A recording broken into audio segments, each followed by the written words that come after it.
To news. Greater Hyderabad లో ration కార్డుల కోసం ఫీల్డ్ విజిట్ వెరిఫికేషన్ కొనసాగుతోంది. ఈ నెల 20 వరకు లబ్ధిదారులను గుర్తించనున్నారు. జీహెచ్ఎంసీ అధికారులతో పాటు రెవెన్యూ, సివిల్ సప్లైస్ అధికారుల కోఆర్డినేషన్ తో సర్వే జరుగుతోంది. కొత్త రేషన్ కార్డు కోసం అప్లై చేసుకున్న ప్రతి ఒక్కరి ఇంటికి వెళ్లి వివరాలు సేకరిస్తున్నారు.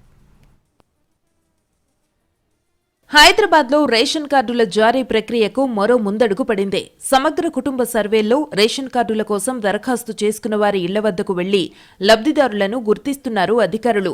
జీహెచ్ఎంసీ పరిధిలో 83,000 మంది రేషన్ కార్డుల కోసం దరఖాస్తు చేసుకున్నారు. 2 లక్షల లోపు ఆదాయం ఉన్నవారు అర్హులని చెబుతున్నారు. కారు ఉందా లేదా, సొంత ఇల్లుతో సహా ఇతర వివరాలను బల్దియా సిబ్బంది అడిగి తెలుసుకుంటున్నారు. బీపీఎల్ కింద ఉన్నవారిని గుర్తించి వారికే రేషన్ కార్డులు ఇవ్వనున్నారు. కొందరికి పెద్ద ఇళ్లున్నా, రెంట్లు వస్తున్నా రేషన్ కార్డు కోసం అప్లై చేసుకున్నారు. అలాంటి వారిని గుర్తించి అనర్హులుగా చేస్తామన్నారు.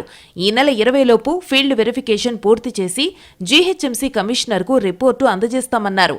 అంబర్పేట సర్కిల్ కి సంబంధించినటువంటి మాకు సివిల్ సప్లై నుండి 2149 లిస్టు రావడం జరిగిందండి.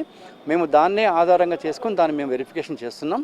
దాంట్లో ఏంటంటే ఇప్పుడు చాలామంది కూడా బాగా ఉన్న వాళ్ళు అప్లై చేశారు. అంటే బిల్డింగ్స్ ఉన్న వాళ్ళు రెంట్కి ఇచ్చుకున్న వాళ్ళు, అటువంటి వాళ్ళు అప్లై చేసుకున్నారు. సో వాళ్ళని ఏంటంటే మేము ఇనెలిజిబుల్ కింద మేము దాన్ని ట్రీట్ చేస్తున్నామండి. ఎందుకంటే వాళ్ళకి ఎటువంటి పొరపాటు జరగకుండా మేము అన్ని జాగ్రత్తలు తీసుకుని అటువంటి వాళ్ళు మేము డిలీట్ చేస్తున్నామండి, ఎనేబుల్ చేస్తున్నాము. అర్హులైన ప్రతి ఒక్కరికి నూతన రేషన్ కార్డులు జారీ కానున్నాయని తెలిపారు హిమాయత్ నగర్ కార్పొరేటర్. బీఆర్ఎస్ ప్రభుత్వం 10 ఏళ్లుగా ఒక్కరికి కొత్త రేషన్ కార్డు ఇవ్వలేదని గుర్తు చేశారు. ప్రస్తుతం ఈ ప్రభుత్వం అర్హులందరికీ కొత్త రేషన్ కార్డులు ఇవ్వడానికి ముందుకొచ్చిందన్నారు.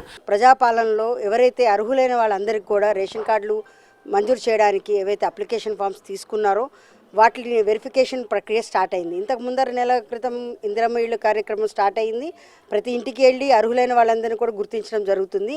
మొత్తానికి కొత్త రేషన్ కార్డులు త్వరలోనే జారీ చేయనుంది ప్రభుత్వం. ఇప్పుడున్న కార్డుల్లో కొత్త సభ్యుల పేర్లు చేర్చడం, తొలగింపుకు కూడా అవకాశాన్ని కల్పించింది.